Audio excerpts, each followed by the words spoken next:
SGPC ਦੇ ਪ੍ਰਧਾਨ ਬੀਬੀ ਜਗੀਰ ਕੌਰ ਨੇ ਕਿਹਾ ਹੈ ਕਿ ਸੱਚਖੰਡ ਸ੍ਰੀ ਹਰਿਮੰਦਰ ਸਾਹਿਬ ਦੇ ਨਾਲ ਲੱਗਦੇ ਸਾਰੇ ਗੁਰਦੁਆਰਿਆਂ ਵਿੱਚ ਸੋਲਰ ਸਿਸਟਮ ਲਗਵਾਏ ਜਾਣਗੇ। ਤਕਰੀਬਨ ਸਾਰੀਆਂ ਜਿਹੜੀਆਂ ਬਿਲਡਿੰਗਸ ਨੇ, ਕਿਉਂਕਿ ਇੱਥੇ ਚਾਹੀਦਾ ਸਾਨੂੰ ਤਕਰੀਬਨ 2 ਮੈਗਾਵਾਟ। ਸੱਚਾਈ ਇਹ ਹੈ ਕਿ ਜਿਹੜੀ ਅਸੀਂ ਦੇਖੀ ਹੈ, ਵੈਸੇ ਤਾਂ 4 ਮੈਗਾਵਾਟ ਵੀ ਕਰ ਲਈਏ ਉਹ ਵੀ ਲੱਗ ਸਕਦਾ, ਪਰ ਜਿਹੜੀ ਸਾਡੀ ਵਰਤੋਂ ਜਾਂਦੀ ਹੈ ਉਹ ਕੇਵਲ 2 ਮੈਗਾਵਾਟ ਦੇ ਵਿੱਚ ਥੱਲੇ ਰਹਿੰਦੀ ਹੈ। ਸੋ ਉਹਨੂੰ ਪੂਰਾ ਕਰਨ ਵਾਸਤੇ ਫਿਲਹਾਲ ਇਹਨਾਂ ਛੱਤਾਂ ਦੇ ਉੱਤੇ 1 ਮੈਗਾਵਾਟ ਦਾ, ਜਿੰਨੀਆਂ ਸਾਡੀਆਂ ਛੱਤਾਂ ਨੇ ਉਹ 1 ਮੈਗਾਵਾਟ ਦਾ ਉਹਦੇ ਉੱਤੇ ਪ੍ਰਬੰਧ ਹੋ ਰਿਹਾ। ਸੋ 1 ਮੈਗਾਵਾਟ ਦੇ ਨਾਲ ਵੀ ਸਾਡੀ 14 ਲੱਖ ਯੂਨਿਟ ਜਿਹੜੀ ਸਾਲ ਦੀ ਹੈ ਉਹ ਸਾਡੀ ਵਰਤੋਂ 'ਚ ਆਏਗੀ, ਅਤੇ 14 ਲੱਖ ਯੂਨਿਟ ਦੇ ਨਾਲ ਸਾਨੂੰ ਫਿਰ ਥੋੜ੍ਹਾ ਜਿਹਾ ਫਰਕ ਰਹਿ ਜਾਂਦਾ ਜਿਹੜਾ ਕਿ ਬਾਕੀ ਗੈਪ ਪੂਰਾ ਕਰਨਾ ਹੁੰਦਾ। ਉਹਦੇ ਨਾਲ ਸਾਡਾ ਇਹ ਫਾਇਦਾ ਹੋ ਜਾਏਗਾ ਕਿ ਨਾਲ ਦੀਆਂ ਬਿਲਡਿੰਗ ਜਿੱਦਾਂ ਗੁਰੂ ਗ੍ਰੰਥ ਸਾਹਿਬ ਭਵਨ ਰਾਮਸਰ ਸਾਹਿਬ ਹੈ, ਗੁਰੂ ਗ੍ਰੰਥ ਸਾਹਿਬ ਭਵਨ, ਬਾਬਾ ਦੀਪ ਸਿੰਘ ਜੀ ਦੀ ਸਰਾਂ ਹੈ, ਉੱਥੋਂ ਦੇ ਗੁਰਦੁਆਰਾ ਸਾਹਿਬ ਹੈ, ਅਸੀਂ ਵੱਖ-ਵੱਖ ਇਹਨੂੰ ਬਾਈ ਪਾਰਟਸ ਕਰਾਂਗੇ। ਉਹ ਅਸੀਂ ਵੰਡ ਦਿਆਂਗੇ ਕਿ ਉਧਰਲੇ ਪਾਸੇ ਜਿਹੜਾ ਉਹ ਖਪਤ ਹੈ ਉਹ ਉਧਰਲੇ ਪਾਸੇ ਪਾ ਦਿੱਤੀ ਜਾਵੇ। ਅੰਦਾਜ਼ਨ ਕਿੰਨਾ ਕੁ ਫਰਕ ਪਏਗਾ ਬਿਜਲੀ ਦੇ ਬਿੱਲਾਂ ਦੇ ਵਿੱਚ?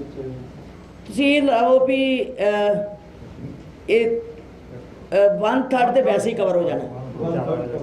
ਇਹ ਤੋਂ ਜ਼ਿਆਦਾ ਹੀ ਹੋਏਗਾ ਕਿ 1 ਕਰੋੜ 20 ਲੱਖ ਦਾ ਕਹਿੰਦੇ ਕਿ ਬੱਚਤ, ਜਿਹੜੀ 1.25 ਕਰੋੜ ਦੇ ਕਰੀਬ ਜਿਹੜੀ ਹੈ ਸਾਲ ਦੀ ਬੱਚਤ ਸਾਡੀ ਬਿਜਲੀ ਦੀ ਹੋਏਗੀ।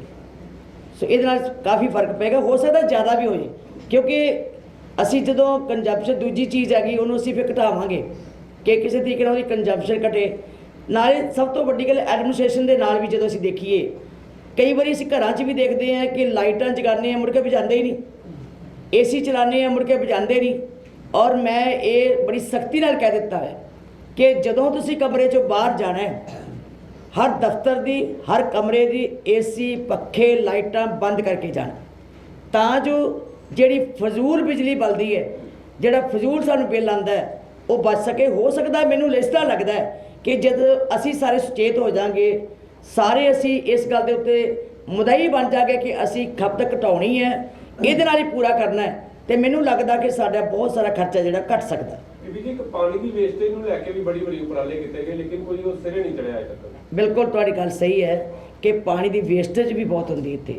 ਹਰ ਵੇਲੇ ਪਾਣੀ ਬਿਨਾਂ ਮਤਲਬ ਤੋਂ ਚਲਾਈ ਜਾਣਾ, ਬਿਨਾਂ ਮਤਲਬ ਤੋਂ ਪਾਈਪਾਂ ਛੱਡ ਕੇ ਪਾਣੀ ਦੀ ਵੇਸਟੇਜ ਕਰਨੀ, ਉਸ ਪਾਸੇ ਵੀ ਅਸੀਂ ਬੇਟਾ ਧਿਆਨ ਦੇ ਰਹੇ ਹਾਂ ਕਿ ਜਿਹੜੇ ਸਾਡੇ ਨੈਚੁਰਲ ਸੋਰਸਜ਼ ਹੈ ਉਹਨਾਂ ਨੂੰ ਵੀ ਬਚਾਏ ਜਾਣ, ਅਤੇ ਕਿਸੇ ਢੰਗ ਦੇ ਨਾਲ ਜਿਹੜੇ ਸਾਡੇ ਖਰਚੇ ਹੈ ਉਹਨਾਂ ਨੂੰ ਵੀ ਘਟਾਏ ਜਾਣ, ਅਤੇ ਉਸ ਖਰਚਿਆਂ ਨੂੰ ਘਟਾ ਕੇ ਅਸੀਂ ਵੱਧ ਤੋਂ ਵੱਧ ਆਪਣੀ ਆਮਦਨ ਜਿਹੜੀ ਹੈ ਲੋਕਾਂ ਦੇ ਭਲਾਈ ਦੇ ਕੰਮਾਂ 'ਚ ਲਾ ਸਕੀਏ।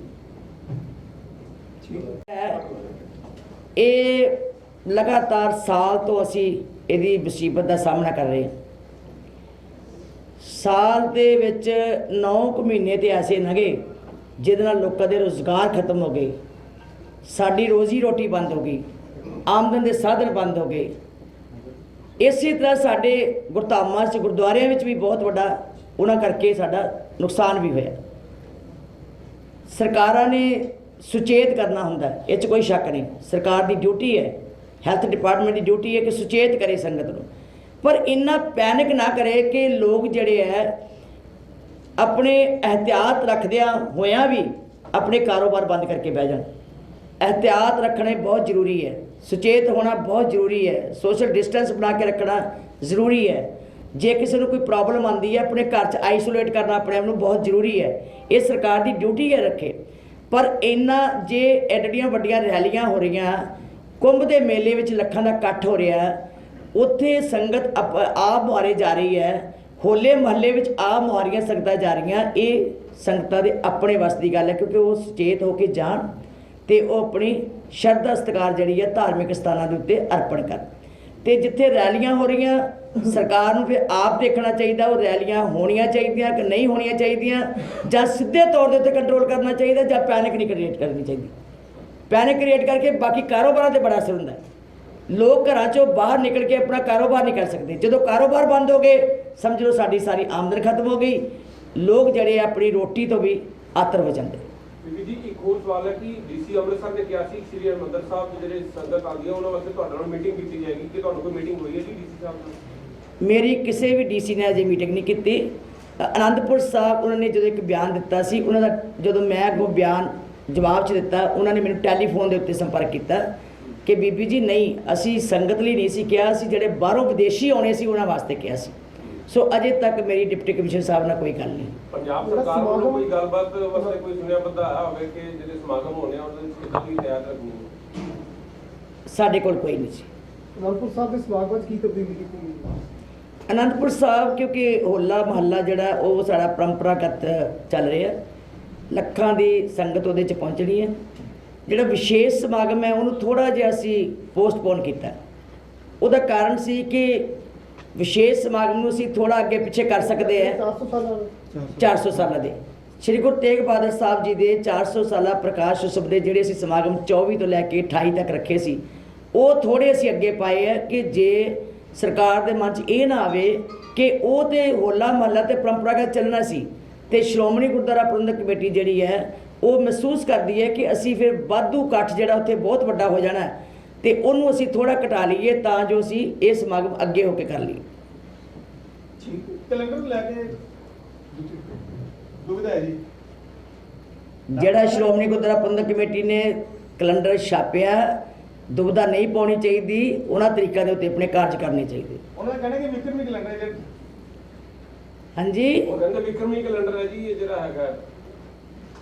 ਦੇਖੋ ਜੀ, ਜਿਹੜਾ ਅਸੀਂ ਛਾਪ ਦਿੱਤਾ ਉਹੀ ਸਾਡਾ ਕੈਲੰਡਰ ਹੈ। ਜੀ ਨਗਰ ਕੀਰਤਨ ਚੱਲ ਰਿਹਾ, ਕਿਸ ਤਰ੍ਹਾਂ ਦਾ ਉਤਸ਼ਾਹ ਦੇਖਿਆ? ਬਹੁਤ ਆਨੰਦ ਆ ਰਿਹਾ ਜੀ, ਸੰਗਤ 'ਚ ਇੰਨਾ ਉਤਸ਼ਾਹ, ਮੈਂ ਤੇ ਹੈਰਾਨ ਹੈ। ਅੱਜ ਬਾਰਿਸ਼ ਵੀ ਪੈ ਰਹੀ ਹੈ, ਸਾਰੇ ਰਸਤਿਆਂ ਵਿੱਚ ਫਿਰ ਉਸੇ ਤਰ੍ਹਾਂ ਸੰਗਤਾਂ ਉਮੜ ਕੇ ਆਈਆਂ। ਹਰ ਪਿੰਡ ਵਿੱਚ, ਹਰ ਸ਼ਹਿਰ ਵਿੱਚ ਬਾਹਰ ਨਿਕਲ ਕੇ ਬਹੁਤ ਸ਼ਰਧਾ ਸਤਿਕਾਰ ਦੇ ਨਾਲ ਗੁਰੂ ਪਾਤਸ਼ਾਹ ਨੂੰ ਸਤਿਕਾਰ ਭੇਟ ਕਰ ਰਹੀਆਂ। ਤੇ ਮੈਂ ਬੇਨਤੀ ਵੀ ਕਰਾਂਗੀ ਕਿ ਜਿਨ੍ਹਾਂ ਰਸਤਿਆਂ ਤੋਂ ਜਾਣ, ਸਾਰੀਆਂ ਸੰਗਤਾਂ ਗੁਰੂ ਸਾਹਿਬ ਜੀ ਦੇ ਦਰਸ਼ਨ ਕਰਨ ਤੇ ਉਸ ਦੇ ਇਤਿਹਾਸ ਤੋਂ ਜਾਣਨ। ਆਪ ਨੂੰ ਸ਼ੁਰੂ ਕਰਨ ਜਾ ਰਹੇ, ਮੈਂ ਖੁਸ਼ੀ ਮਹਿਸੂਸ ਕਰਦੀ ਹਾਂ ਕਿ ਕੇਵਲ ਇੱਥੇ ਨਹੀਂ, ਗੁਰਦੁਆਰਾ ਬਾਬਾ ਦੀਪ ਸਿੰਘ ਜੀ ਸ਼ਹੀਦ ਜਾਂ ਹੋਰ ਜਿਹੜੀਆਂ ਬਿਲਡਿੰਗਾਂ ਦੇ ਵਿੱਚ ਸਾਡੇ ਕੋਲ ਸਪੇਸ ਹੋਏਗੀ ਉਹਨੂੰ ਵੀ ਓਨ ਕਰਨਗੇ। ਈਵਨ ਮੈਂ ਉਹਨਾਂ ਨੂੰ ਬੇਨਤੀ ਕੀਤੀ ਸੀ ਤਲਵੰਡੀ ਸਾਬੋ ਤਖਤ ਸਾਹਿਬ 'ਤੇ ਵੀ ਅਸੀਂ ਲਗਾਉਣਾ ਹੈ। ਇਹਨਾਂ ਨੇ ਕਿਹਾ ਵੀ ਪਹਿਲਾਂ ਆਪਾਂ ਇਹਨੂੰ ਕੰਪਲੀਟ ਕਰ ਲਈਏ, ਫਿਰ ਨਾਲ ਹੀ ਉੱਧਰ ਕਰਾਂਗੇ। ਔਰ ਪਹਿਲਾਂ ਇਹਨਾਂ ਨੇ ਆਪਣਾ ਸਾਰੇ ਸੋਰਸਿਸ ਜਿਹੜੇ ਸੀਗੇ ਉਹ ਸਾਰਾ ਇਹਨਾਂ ਨੇ ਪੈਸੇ ਦਾ ਪ੍ਰਬੰਧ ਕਰਕੇ ਸਾਡੇ ਕੋਲ ਪਹੁੰਚੀ ਹੈ। ਮੈਂ ਇਹਨਾਂ ਦਾ ਧੰਨਵਾਦ ਵੀ ਕਰਦੀ ਹਾਂ ਤੇ ਵਧਾਈਆਂ ਵੀ ਦਿੰਦੀ ਹਾਂ। ਆਉਣ ਵਾਲੇ ਸਮੇਂ ਦੇ ਵਿੱਚ ਇਹਨੂੰ ਮੁਕੰਮਲ ਕਰਨ ਦਾ ਟੀਚਾ ਦੱਸ ਰਿਹਾ ਹੈ ਕਿ ਤਕਰੀਬਨ 3.5-4 ਮਹੀਨਿਆਂ ਦੇ ਵਿੱਚ ਇਸ ਨੂੰ ਕੰਪਲੀਟ ਕਰ ਦਿੱਤਾ ਜਾਊ। ਫਿਲਹਾਲ ਜਿਹੜੀ ਇੱਥੋਂ ਜਗ੍ਹਾ, ਕਿਉਂਕਿ ਪਹਿਲਾਂ ਸਾਡੇ ਮਨ 'ਚ ਸੀ ਵੀ ਅਸੀਂ ਬਾਹਰ ਸਾਡਾ ਜਿਹੜਾ ਜਗ੍ਹਾ ਹੈਗੀ ਹੈ ਓਪਨ, ਉਹਦੇ ਵਿੱਚ ਅਸੀਂ ਸਾਰਾ ਵੱਡਾ 4 ਮੈਗਾਵਾਟ ਦਾ ਲਾ ਦਈਏ। ਲੇਕਿਨ ਸਰਕਾਰ ਨੇ ਪਾਲਿਸੀ ਬਣਾ ਦਿੱਤੀ ਹੈ ਕਿ ਬਾਹਰੋਂ ਅਸੀਂ ਲਾ ਕੇ ਬਾਹਰੋਂ ਬਿਜਲੀ ਨਹੀਂ ਲਿਆ ਸਕਾਂਗੇ। ਉਹ ਉਹਨਾਂ ਨੇ ਪਾਲਿਸੀ ਖਤਮ ਕਰ ਦਿੱਤੀ। ਹੁਣ ਸਾਨੂੰ ਸਾਡੇ ਕੰਪਲੈਕਸ ਦੀਆਂ ਛੱਤਾਂ ਵਰਤਣ ਵਾਸਤੇ ਇਹ ਮਜਬੂਰ ਹੋਣਾ ਪਿਆ ਕਿ ਅਸੀਂ ਜਿੰਨੀਆਂ ਸਾਡੀਆਂ ਛੱਤਾਂ ਹਨ ਅਸੀਂ ਉਹਦੇ ਉੱਤੇ ਇਹਦਾ ਪ੍ਰਬੰਧ ਕਰ ਸਕੀਏ। ਪਹਿਲਾਂ ਟੈਕਨੀਕਲੀ ਛੱਤਾਂ ਵੀ ਦੇਖਣੀਆਂ, ਇਹਨੂੰ ਇੱਥੇ ਮੁਹੱਈਆ ਕਰਾ ਸਕਦੇ ਹਾਂ ਸਾਰੀ ਸਹੂਲਤ ਨੂੰ, ਉਹ ਵੀ ਸਾਰਾ ਅਸੀਂ ਟੈਕਨੀਕਲੀ ਚੈੱਕ ਕਰਾ ਲਿਆ। ਥੋੜ੍ਹੇ ਦਿਨਾਂ ਵਿੱਚ, 1 ਹਫ਼ਤੇ ਦੇ ਵਿੱਚ ਇਹ ਕਾਰਜ ਜਿਹੜਾ ਸ਼ੁਰੂ ਹੋ ਜਾਣਾ ਤੇ 4 ਮਹੀਨਿਆਂ 'ਚ ਇਹਨੂੰ ਪੂਰਾ ਕੀਤਾ ਜਾਣਾ। ਔਰ ਇਹਦਾ ਐਸਟੀਮੇਟਲੀ ਇਹ ਸਾਰਾ ਖਰਚ ਜਿਹੜਾ ਜਿੱਥੇ 4.25 ਕਰੋੜ ਇਸ ਕੰਪਲੈਕਸ ਦੇ ਵਿੱਚ ਲੱਗਣਾ, ਨਾਲ ਦੇ ਕੰਪਲੈਕਸਿਸ ਵਿੱਚ ਲਾਉਣ ਵਾਸਤੇ ਤਕਰੀਬਨ 8 ਕਰੋੜ ਦਾ ਸਾਰਾ ਐਸਟੀਮੇਟ ਅਸੀਂ ਲਵਾਇਆ ਕਿ 8 ਕਰੋੜ ਰੁਪਈਆ ਇਹ 'ਤੇ ਖਰਚ ਆਏਗਾ। ਮੈਂ ਧੰਨਵਾਦ ਕਰਦੀ ਹਾਂ ਸਰਦਾਰ ਰਛਪਾਲ ਸਿੰਘ ਜੀ ਤੇ ਨਾਲ ਆਏ ਸਰਦਾਰ ਬਲਦੇਵ ਸਿੰਘ ਜੀ ਹੋਰੀ, ਸਾਰੇ ਭਰਾਵਾਂ ਦਾ, ਜਿਨ੍ਹਾਂ ਨੇ ਏਡਾ ਵੱਡਾ ਕਾਰਜ ਆਪਣੇ ਮੋਢਿਆਂ 'ਤੇ ਲੈ ਕੇ ਆਪ ਪਿਆਰ ਤੇ ਸਤਿਕਾਰ ਦੇ ਨਾਲ ਇਹਨੂੰ ਨੇਪਰੇ ਚਾੜਨ ਵਾਸਤੇ ਜ਼ਿੰਮੇਵਾਰੀ ਚੁੱਕੀ ਹੈ। ਸ਼੍ਰੋਮਣੀ ਗੁਰਦੁਆਰਾ ਪ੍ਰਬੰਧਕ ਕਮੇਟੀ ਸਾਰੀ ਸੰਸਥਾ ਵੱਲੋਂ, ਸਾਰੇ ਮੈਂਬਰ ਸਾਹਿਬਾਨ, ਐਗਜ਼ੈਕਟਿਵ ਕਮੇਟੀ, ਜਿੱਥੇ ਅਸੀਂ ਖੁਸ਼ੀ ਮਹਿਸੂਸ ਕਰ ਰਹੇ ਹਾਂ। ਮੈਂ ਸਮਝਦੀ ਸਿੱਖ ਕੌਮ ਨੇ ਵੀ ਇਸ ਗੱਲ ਨੂੰ ਬੜਾ ਖੁਸ਼ੀ ਮਹਿਸੂਸ ਕੀਤੀ ਸੀ ਜਿਸ ਦਾ ਐਲਾਨ ਕੀਤਾ ਸੀ। ਸੋ ਆਉਣ ਵਾਲੇ ਸਮੇਂ 'ਚ ਅਸੀਂ ਹੋਰ ਵੀ ਇਹਨਾਂ ਨੂੰ ਸੇਵਾਵਾਂ ਵਾਸਤੇ ਬੇਨਤੀ ਕਰਾਂਗੇ ਕਿ ਇਹਨੂੰ ਕੰਪਲੀਟ ਕਰਕੇ ਸਾਡੇ ਨਾਲ ਸਹਿਯੋਗ ਦੇਣ। ਵਿਦੇਸ਼ਾਂ 'ਚ ਤੁਸੀਂ ਬੈਠੇ ਹੋ, ਚੰਗੀ ਤੁਹਾਡੀ ਸੋਚ ਹੈ, ਕਿਉਂਕਿ ਹਰ ਸਿੱਖ ਦਾ ਫਰਜ਼ ਹੈ ਕਿ ਦਸਵੰਧ ਕੱਢੇ ਗੁਰੂ ਘਰ ਵਾਸਤੇ। ਤੇ ਦਸਵੰਧ ਨੂੰ ਵਰਤਣਾ ਕਿੱਥੇ ਹੈ? ਦੇਖੋ, ਅੱਜ ਹਰ ਸਿੱਖ ਦਸਵੰਧ ਕੱਢਣ ਨੂੰ ਤਿਆਰ ਹੈ, ਲੇਕਿਨ ਬਹੁਤ ਸਾਰੇ ਭੰਬਲ ਭੂਸੇ ਜਦੋਂ ਸਿੱਖਾਂ ਵਿੱਚ ਪੈ ਜਾਂਦੇ ਹੈ ਉਦੋਂ ਉਹ ਦਸਵੰਧ ਕੱਢਣ ਵਿੱਚ ਕਈ ਵਾਰੀ ਝਿਜਕ ਵੀ ਮਹਿਸੂਸ ਕਰਦੇ ਆ। ਪਰ ਮੈਂ ਸਮਝਦੀ ਹਾਂ ਕਿ ਚੰਗੀ ਸੋਚ ਰੱਖਣ ਵਾਲੇ ਸਿੱਖ ਜਿਹੜੇ ਹੈ ਉਹ ਅੱਜ ਫਖਰ ਨਾਲ ਕਹਿੰਦੇ ਆ ਕਿ ਅਸੀਂ ਹਰ ਆਪਣੀ ਆਮਦਨ ਦੇ ਵਿੱਚੋਂ ਦਸਵੰਧ ਕੱਢ ਕੇ ਗੁਰੂ ਘਰ ਚਲਾਈਏ, ਸੰਗਤਾਂ ਨੂੰ ਫੈਸਿਲਿਟੀ ਦਈਏ, ਸੰਗਤਾਂ ਦੇ ਜਿਹੜੀ ਆਈ ਸੇਵਾ ਉਹਨੂੰ ਅਸੀਂ ਹੋਰ ਅੱਗੇ ਵਧਾਈਏ। ਸੋ ਮੇਰੇ ਵਾਸਤੇ ਵੱਡੇ ਸਾਡੇ ਭਾਗ ਹੈ ਕਿ ਇਹੋ ਜਿਹੇ ਸਿੱਖ ਸਾਡੇ ਸੱਜੇ ਖੱਬੇ ਬੈਠੇ ਜਿਹੜੇ ਹੈ ਉਹ ਇਸ ਸਥਾਨ ਉੱਤੇ ਆਏ ਹੈ।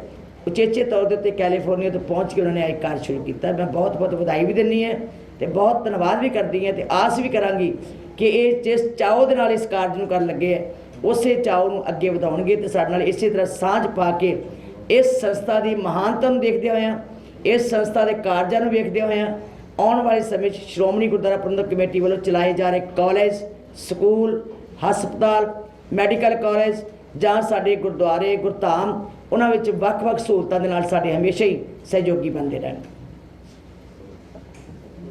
ਸਬਸਕ੍ਰਾਈਬ ਕਰੋ BBC ਪੰਜਾਬ TV ਨੂੰ ਅਤੇ ਤਾਜ਼ਾ ਤਰੀਨ ਖਬਰਾਂ ਲਈ ਬੈਲ ਦਾ ਬਟਨ ਦਬਾਓ।